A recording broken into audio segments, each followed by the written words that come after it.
اقوام متحدہ کے مطابق یمن کے بحران میں اب تک کم از کم 2,33,000 افراد ہلاک ہو چکے ہیں۔ یمن کے حالیہ تنازع میں لگ بھگ 7 سال پہلے جو یہ شروع ہوا، 2011 میں اس وقت ملک میں سیاسی انتشار پیدا ہوا تھا۔ اس کے بعد 2012 میں سیاسی بغاوت نے 30 سال سے برسر اقتدار صدر علی عبداللہ صالح کو سبکدوش ہونے پر مجبور کیا۔ حوثی باغیوں اور یمنی حکومت کے درمیان تنازع کی تاریخ کیا ہے اور سعودی عرب کی یمن کی فوجی قیادت کی حمایت میں اس ملک میں مداخلت کب زیادہ ہوئی، اس کی تفصیل جانتے ہیں نیلوفر مغل سے۔ سال 2014 میں شیعہ باغی گروہ حوثیوں نے حکومت کی تبدیلی اور معاشی اصلاحات کے مطالبوں پر مبنی حکومت مخالف احتجاجی مظاہروں کا آغاز کیا، جو ہفتوں تک جاری رہے۔ نتیجے کے طور پر یمن کے صدر عبد ربو منصور ہادی نے اپنی کابینہ تحلیل کر دی اور جلد ایک نئے وزیر اعظم کو نامزد کرنے کا اعلان کیا۔ ستمبر 2014 میں یمن جنگ کا آغاز ہوا۔ حوثی باغیوں نے حکومت سازی میں شامل نہ کیے جانے پر دارالحکومت صنعاء پر کنٹرول سمیت یمن بھر میں قبضے کی کارروائیاں شروع کر دیں۔ جنوری 2015 میں حالات کشیدہ ہونے پر یمنی صدر اور کابینہ کے ارکان مستعفی ہو گئے۔ اس سے اگلے ماہ حوثی باغیوں نے پارلیمنٹ تحلیل کر کے اقتدار پر قبضہ کر لیا۔ مارچ میں سعودی عرب نے حوثیوں کے خلاف فضائی حملوں کا آغاز کیا۔ 2015 میں حوثیوں کے اہم شہروں اور مقامات پر قبضہ جاری رہا۔ سعودی اتحاد کی بمباری کے نتیجے میں شہری ہلاکتوں میں اضافہ اور غیر ملکیوں کا انخلاء جاری رہا۔ اقوام متحدہ نے یمن میں فوری جنگ بندی کا مطالبہ کیا۔ پاکستان سمیت عرب ممالک نے یمن جنگ کی مذمت کی۔ دوسری جانب امریکہ نے حوثی باغیوں کے لیے ایران کی حمایت پر تشویش کا اظہار کیا اور حوثی باغیوں سے مذاکرات کیے۔ اس دوران امریکی فضائی حملوں میں القاعدہ کے اہم ارکان مارے جانے کی رپورٹس بھی سامنے آتی رہیں۔ 2015 کے آخر تک یمن کی صورتحال ایک بحران کی شکل اختیار کر گئی تھی۔ سال 2016 میں حوثی باغیوں کی جانب سے بغاوت اور سعودی قیادت والے اتحاد کی جانب سے میزائل اور بم حملے جاری رہے۔ بین الاقوامی کمیونٹی کی جانب سے امن مذاکرات کے لیے کوششیں بھی جاری رہیں۔ 2017 کے دسمبر کے مہینے میں صنعاء میں لڑائی ختم ہو گئی۔ اس دوران حوثیوں نے یمن کے سابق صدر علی عبداللہ صالح کو ہلاک کر دیا۔ جنوری 2018 میں یمن کے اس وقت کے وزیر اعظم نے سعودی عرب سے فوجی مدد کی درخواست کی۔ دیگر حملوں کے ساتھ ساتھ جولائی میں حوثیوں نے ابوظہبی کے بین الاقوامی ہوائی اڈے پر حملہ کیا، جس سے معمولی نقصان ہوا۔ جولائی میں متحدہ عرب امارات نے یمن میں سعودی عرب کی زیر قیادت اتحاد سے اپنی بیشتر فورسز کو نکال لیا۔ نومبر میں سعودی حمایت یافتہ عبد ربو منصور ہادی کی حکومت اور متحدہ عرب امارات کی حمایت یافتہ جنوبی عبوری کونسل کے مابین ریاض میں اقتدار میں شراکت کے معاہدے پر دستخط ہوئے۔ اپریل 2020 میں سعودی قیادت والے اتحاد نے کووڈ وبا کی وجہ سے 2 ہفتوں کی جنگ بندی کا اعلان کیا۔ ستمبر میں اقوام متحدہ نے کہا کہ حوثی باغیوں اور ہادی حکومت نے جنگ کے دوران گرفتار تقریباً 1100 قیدیوں کے تبادلے پر اتفاق کیا ہے۔ امریکہ کے نئے صدر جو بائیڈن نے اس سال فروری میں یہ اعلان کیا کہ امریکہ سعودی عرب کی قیادت میں جاری یمن کی 5 سالہ جنگ کی حمایت ختم کر رہا ہے۔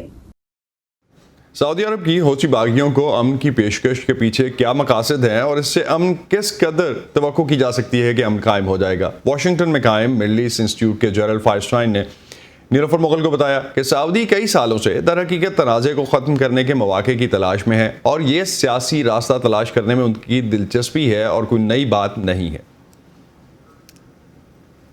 I think that what's changed and maybe what's میرے خیال میں جو تبدیلی آئی ہے یا شاید جس چیز نے ان کے لیے اس پر کام کی فوری ضرورت پیدا کی ہے وہ یہ ہے کہ واشنگٹن کی نئی انتظامیہ سیاسی عمل کی حوصلہ افزائی اور حوثیوں اور حکومت کے مابین مذاکرات کو فروغ دینے کی کوششوں میں کہیں زیادہ براہ راست طور پر شامل ہے، اور سعودی بنیادی طور پر بائیڈن انتظامیہ اور بین الاقوامی برادری کی پوزیشن کے ساتھ مطابقت پیدا کر رہے ہیں تاکہ دکھا سکیں کہ وہ حقیقت میں سیاسی یا سفارتی کوشش میں رکاوٹ نہیں ہیں۔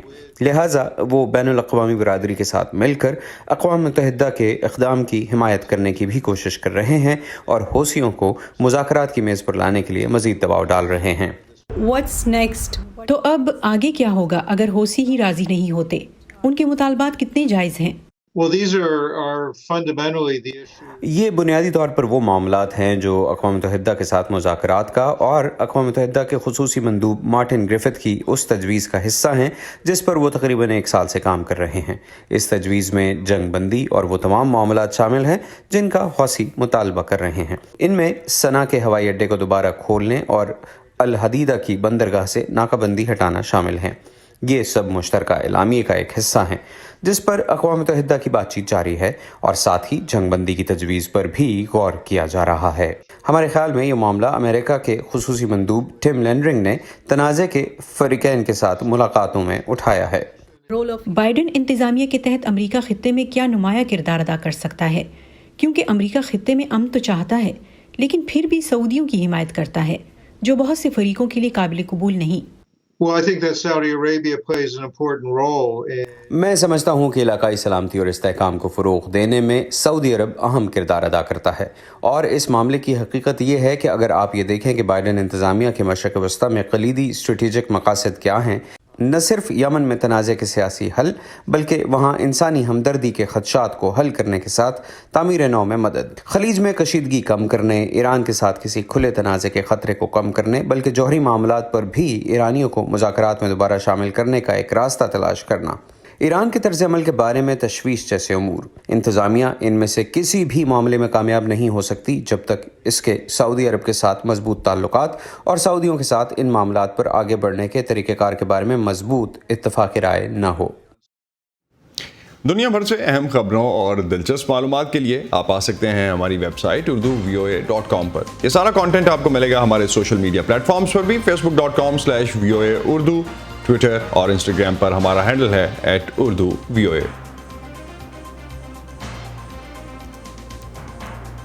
شکریہ کورونا سے متاثرہ مریضوں کا علاج کرنے والے ڈاکٹروں کا، اپنی صحت خطرے میں ڈال کر کام جاری رکھنے والے نرسنگ اور پیرامیڈیکل سٹاف کا، شکریہ پولیس اور سیکیورٹی اداروں کے اہلکاروں کا، فلاحی اداروں اور رضاکاروں کا، درس و تدریس کا سلسلہ جاری رکھنے والے اساتذہ کا، شکریہ حکومتی اہلکاروں کا، صحافیوں کا، اور آپ سب کا، کیونکہ ہم سب مل کر اس وبا کو ہرائیں گے۔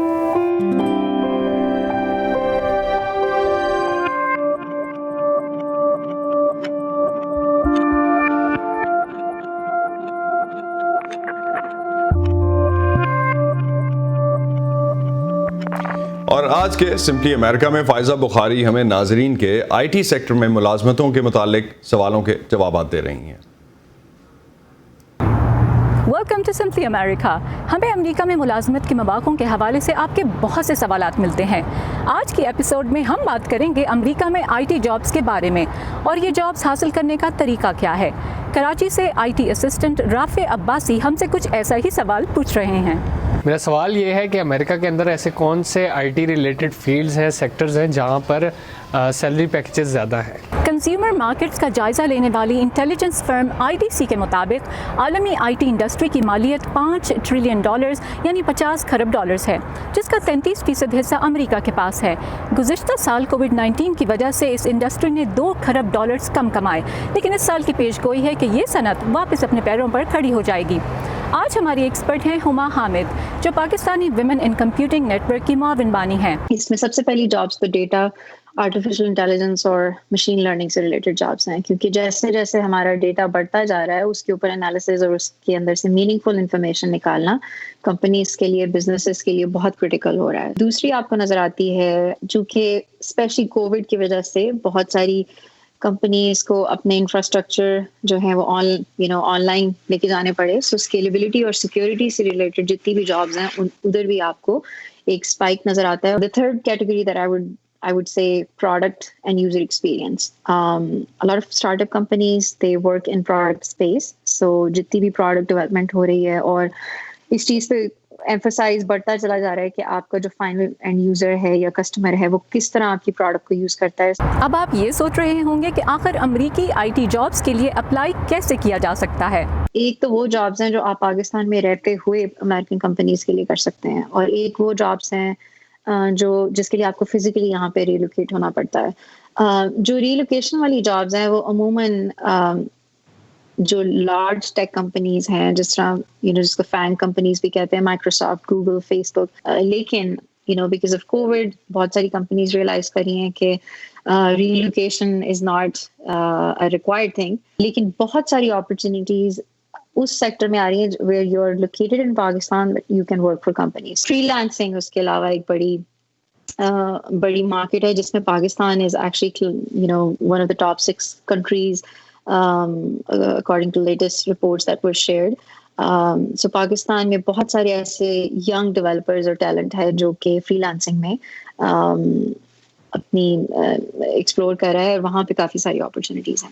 ہما نے یہ بھی بتایا کہ پاکستان سے بیٹھ کر اگر آپ امریکی آئی ٹی جابس کے لیے اپلائی کرنا چاہیں تو آپ کو اپنی آن لائن نیٹ ورکنگ بڑھانا ہوگی. امریکی کمپنیوں میں کام کرنے والے ملازمین ہی سب سے بڑی ریسورس ہیں. دوسرا طریقہ ہے آن لائن سرچ. بہت سے پلیٹ فارمز ہیں جیسے فری لانسنگ کے لیے ویب سائٹ upwork.com. اس کے علاوہ Google, Microsoft, Amazon web services communities کا حصہ بھی بنیں. ان کے ذریعے آپ کو جابس کی انفارمیشن مل سکتی ہیں. تیسرا وہ کمپنیز ہیں جنہوں نے حالیہ دنوں میں مارکیٹ میں کام شروع کیا ہے. نئے اسٹارٹ اپس خاص طور پر خواتین کے لیے بہت اہم ہیں، جیسے herdomain.com وغیرہ، جو امریکہ میں مختلف کلائنٹس کے ساتھ کام کرتے اور پاکستان سے لوگوں کو ہائر کرتے ہیں. اس کے علاوہ آپ ہماری ٹیم کے لیے بھی سرچ کر سکتے ہیں. ہو سکتا ہے کہ پاکستان کے کسی بھی شہر میں ہم آپ کے سوال لینے آپ کے سامنے موجود ہوں. تازہ ترین خبریں، اہم واقعات، آڈیو ویڈیو رپورٹس اور تجزیے دیکھیں، سنیں اور پڑھیں VOA اردو کی اسمارٹ فون ایپ پر. خبریں اب ہر وقت آپ کی مٹھی میں. دنیا بھر میں مارچ خواتین کے حقوق کے مہینے کے طور پر منایا جاتا ہے. اس سلسلے میں ہم ویو 360 میں آپ کے لیے پورا مہینہ رپورٹس پیش کرتے رہے. آج کی رپورٹ میں محمد ثاقب ہمیں ملوا رہے ہیں کچھ ایسی پاکستانی خواتین سے جنہوں نے اپنی زندگی عورتوں کو معاشی اور معاشرتی میدان میں یکساں حقوق دلانے کی جدوجہد کے لیے وقف کر رکھی ہے، اور ان کی اس جدوجہد سے معاشرے میں مثبت تبدیلیاں دیکھی جا سکتی ہیں. گارے اور کچی مٹی سے بنا یہ گھر موتی بھیل کا ہے، جو سندھ کے ضلع بدین کی تحصیل پنگریوں کے ایک چھوٹے سے گاؤں میں رہتے ہیں. 6 بچوں کا مزدور پیشہ باپ موتی اپنے سب بچوں کو تو اعلیٰ تعلیم کے زیور سے آراستہ نہ کر سکا، لیکن اپنی بیٹی نینا کو BA کی تعلیم دلا رہا ہے. اس گاؤں میں رہائش پذیر بھیل برادری میں نینا واحد لڑکی ہے جو اعلیٰ تعلیم حاصل کر رہی ہے. ہماری برادری میں تعلیم کا اس قدر رجحان نہیں ہے. میں اس کے لیے اکیلے بھی جاتی ہوں اور والد کے ساتھ بھی. ہمارے علاقے میں لڑکے بھی کم ہی پڑھتے ہیں کیونکہ ایسا رجحان نہیں ہے. لیکن نینا کو تعلیم حاصل کرتا دیکھ کر اب گاؤں والوں میں شعور پیدا ہوا ہے. نتیجہ یہ ہے کہ اب وہ اپنے بچوں کو نینا کے پاس پڑھنے بھیجتے ہیں. ضلع بدین کے اس گاؤں سے کہیں دور سندھ کے دوسرے بڑے شہر حیدرآباد کی مصروف شاہراہ پر خواتین کی ریلی میں پمفلٹ تقسیم کرتی یہ امر سندھو ہیں، جو کردار کشی کا سامنا کرنے کے باوجود پسے ہوئے طبقات اور بالخصوص خواتین کے حقوق کی جدوجہد سے پیچھے نہیں ہٹیں.